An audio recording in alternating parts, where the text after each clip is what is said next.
Maybe you believe in a God, and maybe you don't.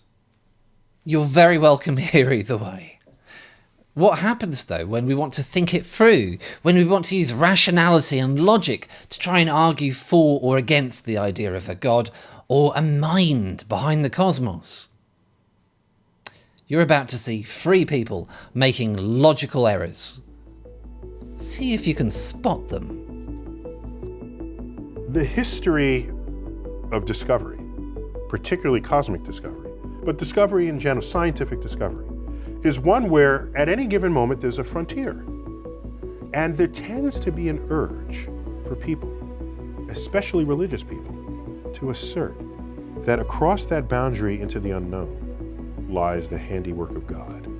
People used God as an explanation for how something worked. We found a natural explanation for how it worked, and that takes away the need for God in that place. This, over time, has been described by philosophers as the God of the gaps. If that's if that's where you're going to put your God in this world, then God is an ever-receding pocket of scientific ignorance. So God of the gaps is this idea that, God is the answer for all these things we can't explain. The problem is, at some point, we may be able to explain those things, and then what happens to your God? It just gets smaller and smaller and smaller. I think what they're saying, though, is that there's always going to be some aspect of reality that we just can't comprehend.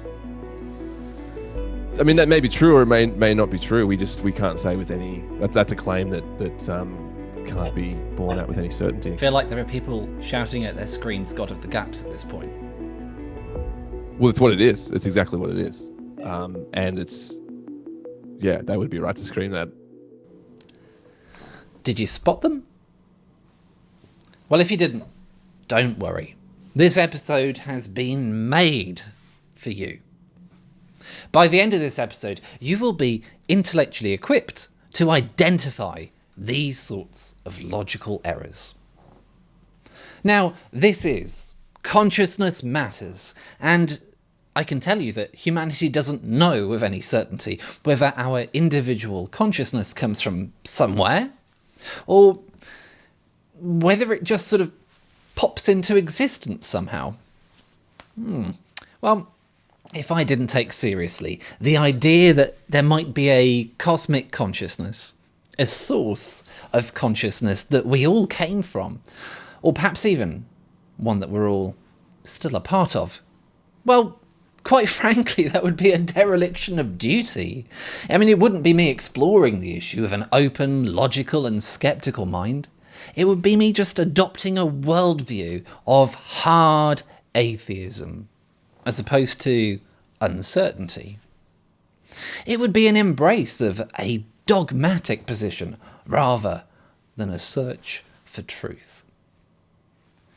Now, for me personally, I'm a lot more interested in rationality rather than faith. And rationality tells us something very interesting about the idea of an intervening God, or mind behind the cosmos. Rationality tells us that there either has to be a suspension of physical law for God to intervene, which of course would be detectable in principle, or that God has a naturalistic method of intervention. What are we talking about here? Well, we're talking about the idea of choice in the cosmos. The idea that God can choose one outcome over another, or that the cosmos or the universe itself can decide that it wants to follow one path as opposed to a different one. And it's just as philosophically complicated as the idea that you can choose to do things. In any case, the intervention that theism requires means that if theism is true, somewhere in the gaps of our knowledge, we really will see the handiwork of God. Now, that brings us fairly neatly to the God of the gaps argument, and there are 3 things you need to know about it.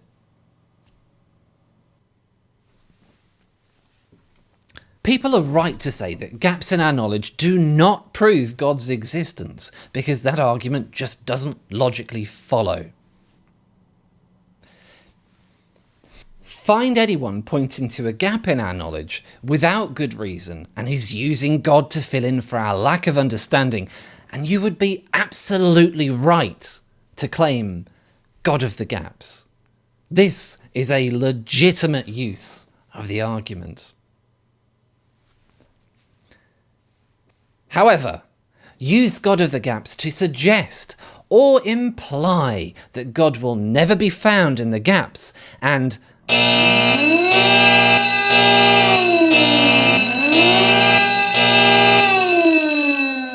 you've fallen into the trap. You've committed the logical error. Not to worry though, I'm going to explain what's going on. I'm going to help you use the argument legitimately without it blowing up in your face. In order to make the problem digestible, we'll be taking the mysterious notion of a mind behind the cosmos intervening in reality and turn it into some keys. Welcome to Consciousness Matters.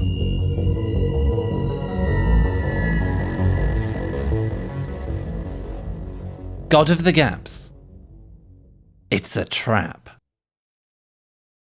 Like you saw just a moment ago in my conversation with Timothy, I recognise where God of the gaps as an argument may be invoked by some, if not everyone, and Timothy confirmed it.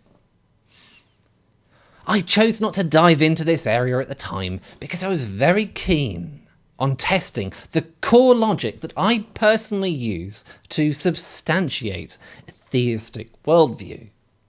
Now, that doesn't mean that I'm not open to other worldviews, it just means that's the one that I think is the most likely, okay? So, just gotta say that. Well, I would have been very disappointed if I derailed my own conversational goal by getting lost on a tangent. However, now it's time to revisit that idea of the God of the gaps. If someone hypothesizes a way God could intervene in the physical world, is it really reasonable to just say, God of the gaps? As if that somehow wins you points in the argument. And more specifically, what we're really saying here is, can we say God of the gaps to an intervention hypothesis? Rather than trying to go through all the knowable physics in the cosmos, an impossible task today, we'll be simplifying and reducing the problem at hand. We'll be trying to go through all the knowable places in our house instead of the cosmos. Rather than looking for a method by which God intervenes, we'll be looking for those keys. Bear with me. This is simple, beautiful, and it works. The keys of the gaps. These keys are personally important to you in this thought experiment. Maybe they're car keys. Maybe they're keys to a bank vault where a safety deposit box holds something of tremendous value to you. Or perhaps they're just important house keys. And it really doesn't matter which. You have keys you really need.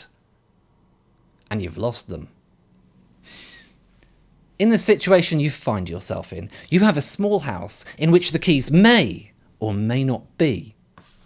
Each room of the house represents an area in which the keys could be. So they may be in the lounge, they may be in the kitchen, they may be in the bedroom. Who knows? It's possible that the keys might not be anywhere in the house at all. It's possible that you could inspect every single nook and cranny of the house to realise the keys simply can't be found because they're not there. We're going to consider two scenarios in this thought experiment. Scenario 1. There are no keys in the house. We're going to be looking through the house, trying to find the keys, but they're not there. We don't know that though. So we have to painstakingly look through every single part of the house, even behind and under the fridge. We start off by doing a quick search of all the rooms, looking for keys in the obvious places. Bedside tables, hall tables, bowls and hooks near the front door. Time passes, and our quick search gives us nothing. Well, naturally, we're disappointed. We wanted to find the keys, but we've started to realise that they're not going to be easy to find. We realise we're going to need to do a much more thorough search. Sometime later, and there you are, turning the house upside down, trying to find out where those keys could be. And at this point, there's a knock at the front door. Your atheist friend has turned up. They're an atheist because they believe that you're without keys. And you tell them the story of all the places you've looked for the keys, and they ponder on that for a bit, and then they say, Well, I think you need to face facts. Every time you thought maybe the keys were in some place, you looked, only to find they weren't there. I mean, think of all the places you've looked in and not found them yet. Think about it. How many more places are you going to rummage around in before it sinks in? You aren't going to find them. They're not here. You, my friend, are looking for the keys in the gaps. You expect to find your keys in the places you haven't looked in yet. in this scenario, your friend is correct. Atheism in this postulated house is the correct worldview. And you could stop looking and accept what your friend says, or you can continue fruitlessly, unbeknownst to yourself. For no matter how much effort you put in, you will not find the keys because they're not there. Scenario 2, the keys are in the house. Just as in scenario 1, we're going to be conducting a search of the house to try and find your keys. However, this time, while you don't know this, the keys really are in the house. We start off by doing a quick search of all the rooms, looking for the keys in obvious places. Bedside tables, hall tables, bowls and hooks near the front door. Time passes. And again, just like in the previous scenario, we're disappointed. We wanted to find the keys in our quick search, but we've started to realise that they're not going to be easy to find. We realise we're going to need to do a much more thorough search. Just as before, we engage in this search, and further time passes before there's a knock at the door. You tell your atheist friend how the search hasn't yielded the keys yet, and the efforts that you've gone to. Just as before. Well, I think you need to face facts. Every time you thought maybe the keys were in some place, you looked, only to find they weren't there.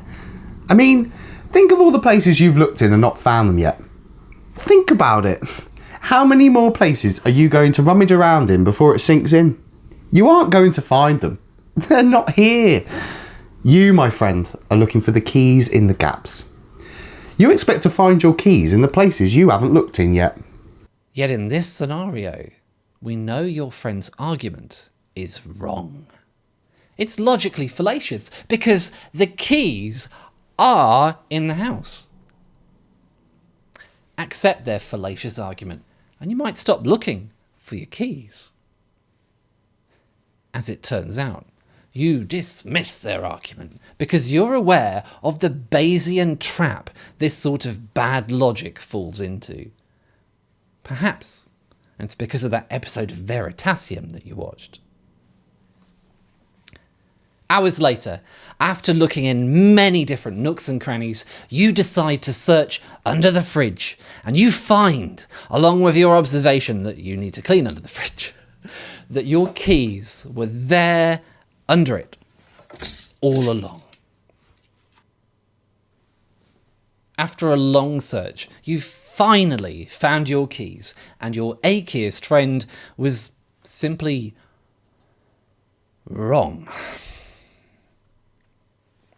So, what does this thought experiment tell us? Your atheist friend was right only when their underlying assumption was correct. When their underlying assumption was false, their logic didn't help them. They were wrong. So what does that tell us about their argument?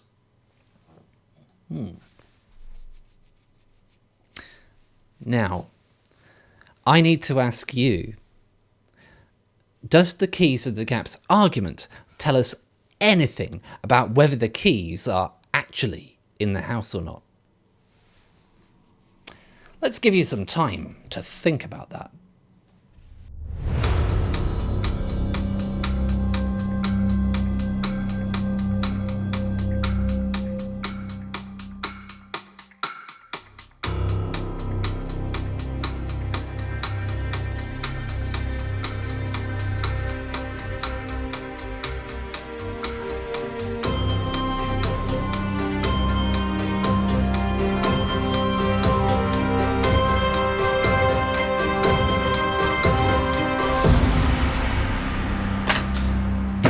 Time's up!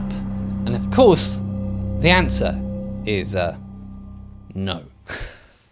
A valid argument wouldn't imply something to be false when it was in fact true, and that's exactly what happened in scenario 2. A valid argument would not have misled us. Our atheist friend believed that because we haven't found the keys, and we've looked in quite a few places already, that this meant that the keys don't exist, even though we hadn't searched the whole house. Our atheist friends often make exactly the same error. They believe that because we haven't found a method for God to intervene yet, that this means one will not exist, even though we haven't searched all the gaps. Yet, a method by which God can intervene in the world is required by theism. A God that doesn't intervene isn't a theistic God, it's a deistic God. That's a God who won't answer your prayers or help you by making synchronicity happen in your life. There will be no law of attraction in a universe that doesn't care or isn't able to help you either get what you want or what you need.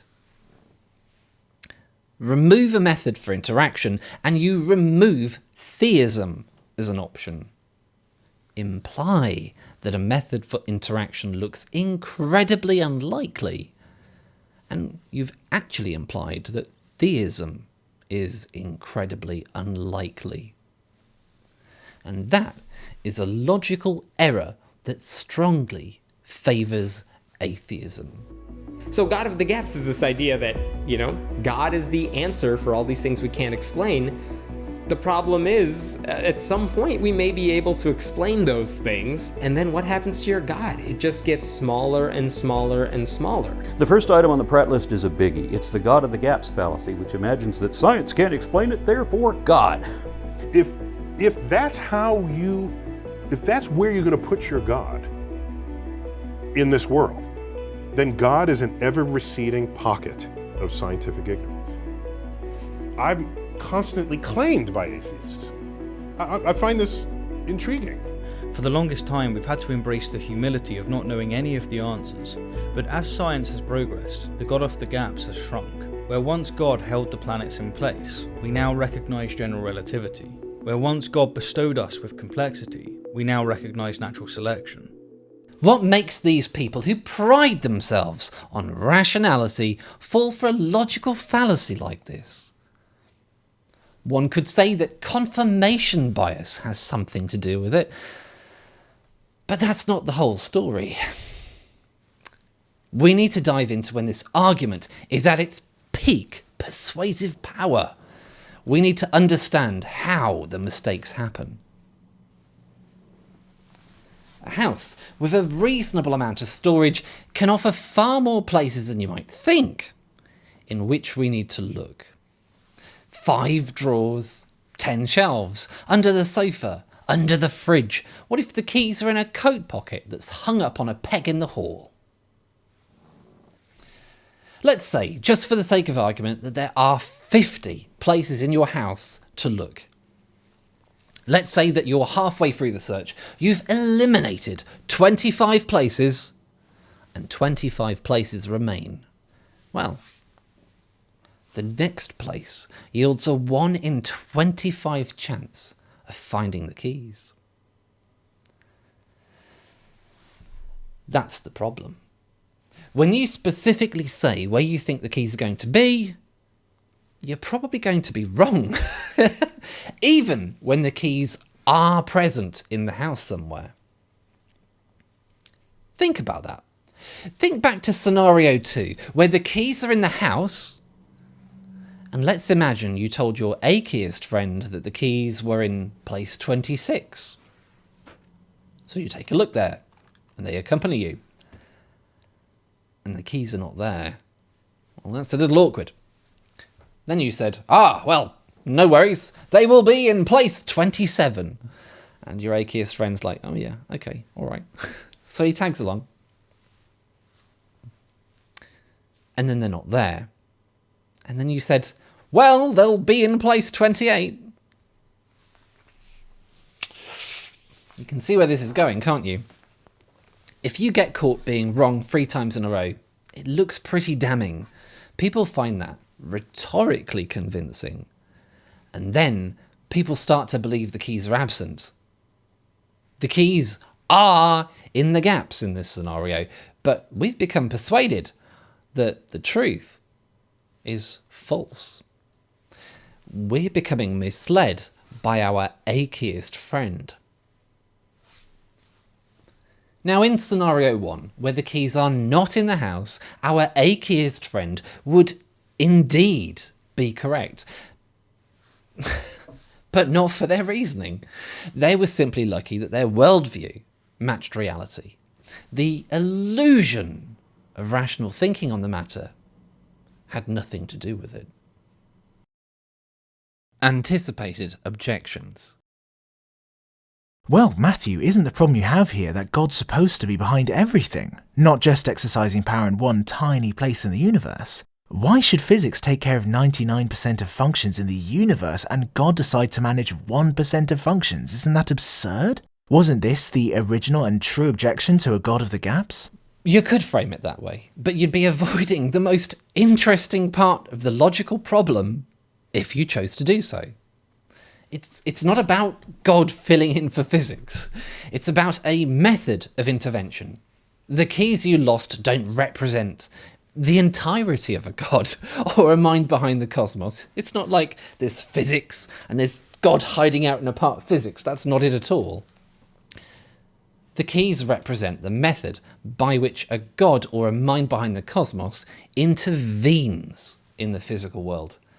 And that is a critical distinction. Because you can easily postulate a God being responsible for physics, but that's not so obvious from our vantage point of view, one way or another. Intervention, however, is another matter altogether. You seem to have left out deism, a creator that does not intervene. Yep, I have. Like I said earlier, deism wouldn't require anything to exist in the gaps in our knowledge.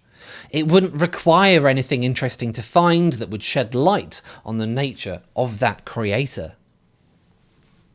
Unlike theism.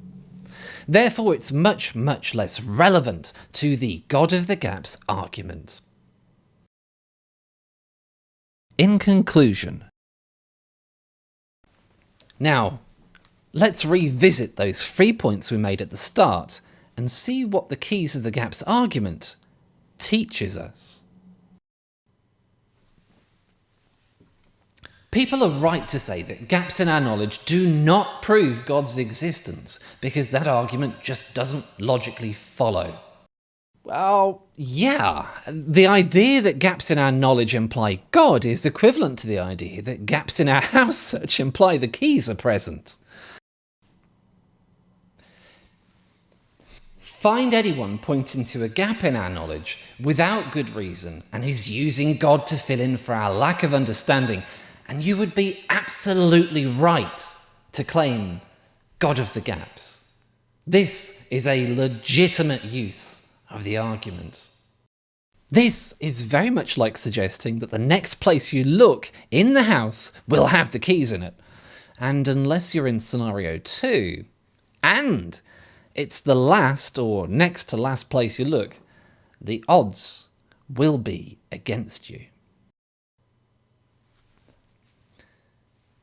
However, use God of the gaps to suggest or imply that God will never be found in the gaps, and